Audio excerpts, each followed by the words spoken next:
Hey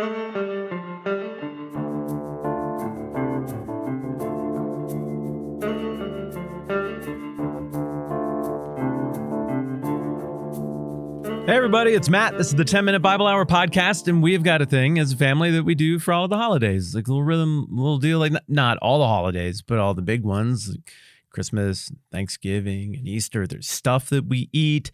There are things that we do that are unique and private to our family, but then there are also things that we do that are pretty much in keeping with what everybody in our neck of the woods does. You just got these rhythms, and you know the rhythms of the holiday, and it might be difficult looking back on that from thousands of years in the future to understand what we're talking about if we were just casually communicating about it, because, I don't know, a holiday isn't just a neat, tidy, like one-day thing. Christmas is kind of like it's a whole weekend. It's a whole season. It's a whole event. It's not one meal. It's not one opening of gifts. It's not one church service. It's pretty grand. And in the midst of the holiday seasons and all the buffer days that come and go on either side and all the rhythms of all of that, you've also got certain preparations that have to happen. And maybe you're the kind of person who's a part of that. Maybe you're the kind of person who sits back and other people in your family kind of make that stuff go. But I mean, there's a reasonable amount of fretting in any family that takes holidays seriously, I suppose. I mean, you got to get the right kind of food for the right kind of thing. You have certain decorations that you put out. You have certain things that you think about. You have certain ways that you show appreciation and care to other people in your lives that you got to do. If church is part of the rhythm of all of that, you got to figure out how it fits and how the travel works and where everybody's going to stay and how you're going to get through the difficult relational things from the last time you all got together and who's going to be the person who provides the social buffering. We all completely get this about our own holiday rhythm, which I think is way less somber, serious, and set in stone than the holiday rhythm that we're talking about when we look at the first century in Jesus' part of the world and in his culture. There's a way you did the holidays. There's a way you did Passover. There's a way you did unleavened bread, and there's a certain rhythm to it, and there's certain places where it's supposed to happen. For example, the Passover, if you're really celebrating it right, it needs to happen inside the boundaries of Jerusalem, not just near Jerusalem. And ideally, you want to get a lamb that has been properly religiously prepared at the temple. We call this feast that is happening in the passage that we're looking at in Matthew chapter 26, surrounding all the stuff that goes on with Jesus' crucifixion and resurrection. The larger festival here is the festival or the Feast of Unleavened Bread, but it's a part of this very, very holy thing that is the Passover. We have talked about all of this before, but this one verse that we're going to look at today, I think, is best considered in light of all that stuff I'm saying about how we think about holidays and the rhythms and some of the things that are really, really important to us that maybe might not seem important to outsiders. Keep all that in the back of your brain. Listen to this. Matthew 26:17. On the first day of the Feast of Unleavened Bread, the disciples came to Jesus and asked, "Where do you want us to make preparations for you to eat the Passover?" And we're going to get to his response next time around. But first, again, we have a relationship here between two holidays, unleavened bread and Passover. Unleavened bread has to do with getting all of the yeasted risen bread, that is, out of your house. And there's a certain meal with certain rhythms that goes along with this. And it's pretty elaborate. I suppose we could do a whole bunch of episodes on that, but there's so much stuff around the internet of people reproducing this meal as it would have been. I'd encourage you to go and look at any of that. It's very, very interesting and loaded with symbolism. But then the other holiday that's in play here, and they're related to each other, is the Passover.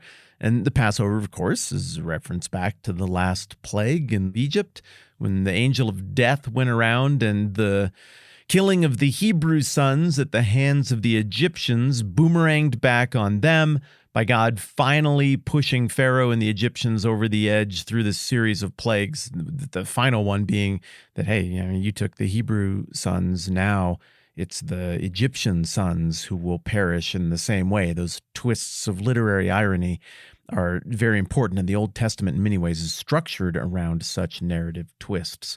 Well, then the idea of this feast is that you gotta have a lamb because the lamb was sacrificed, and you put the blood on the doorposts, and that tells the angel of death to pass over the house of the people who believed in God and did what they were supposed to do with the blood on the doorposts and the lamb. It's not difficult to see the connection there between John's exclamation when he sees Jesus early in Jesus' public life. And he's like, whoa, behold, the Lamb of God who takes away the sins of the world. And that sounds exactly like Passover.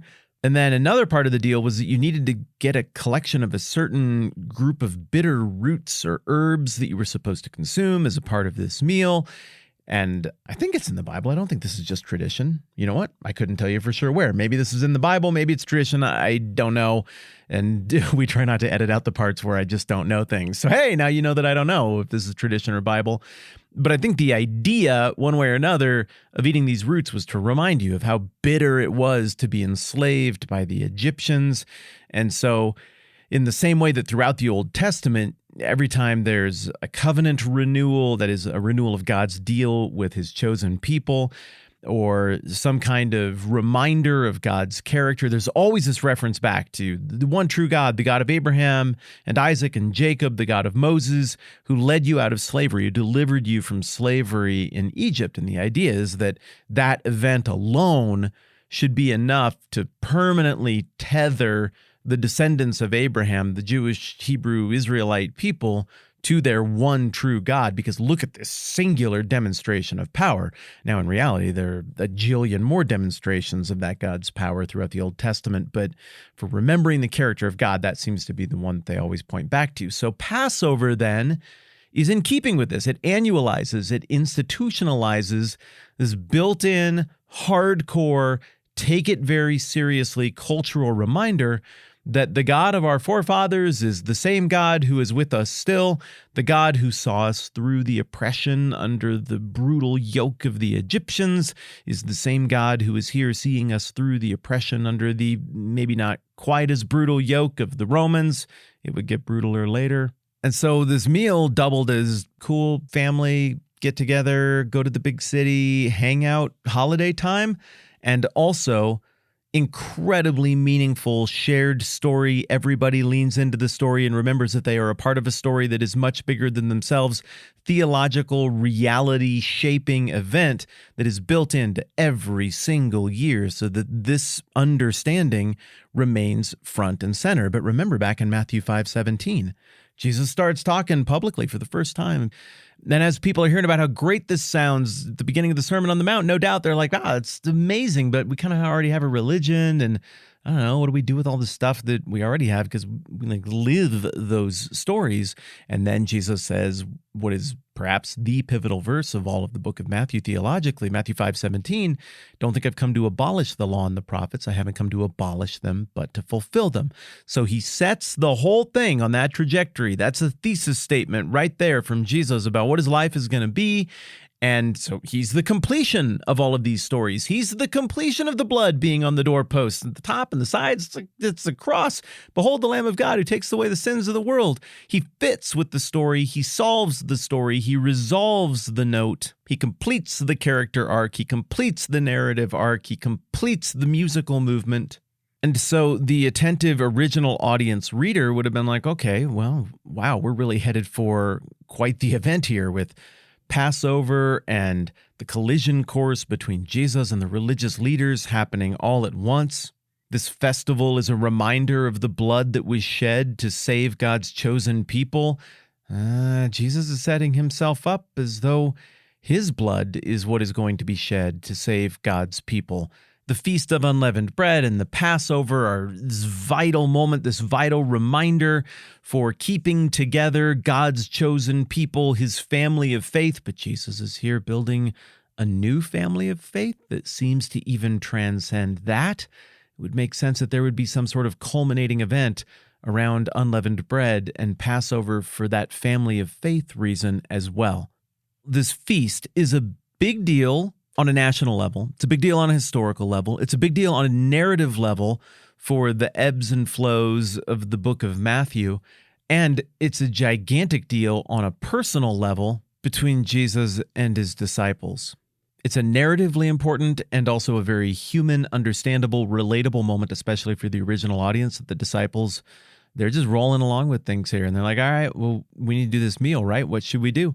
And so Just like at some point you have to put thought into the rhythms of your holiday and actually putting attention into the details and getting things set up. So they inquire of Jesus about the same thing, and we'll see if he had any opinions about it next time around. Side note, I read your reviews and I really appreciate them. Thank you for putting those on multiple platforms and for vouching for me, which is an unbelievable honor, and for effectively inviting other people to be a part, because that's what those reviews do. So thanks. I see that. I super appreciate it. I appreciate all of you. I'm Matt. This is the 10 Minute Bible Hour podcast. Let's do this again soon.